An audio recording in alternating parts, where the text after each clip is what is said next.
Той се разсърди, като ме включи на 200 кубика. Аз му сложа по-хубав карбуратор на това. Аз сега като сложа с тачка, най-вероятно ще отръгна. Какво? В Шела е на закон да сипваш бензин на по-малка възраст. Що?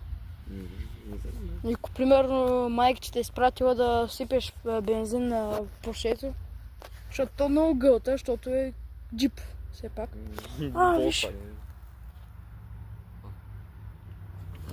И не успях да го заснима. Имаше някакъв огромен бял паяк. Къде е, бе? Не, тук се спусна. Ей го. А ти не ги е страх от пъти, тя. Карат ДНК. Никой отровен. Къде ще я знае, брат? Тия хора изчезнаха. Не, те хората остига ги, това сигурно има опашка. Е, Не е ги.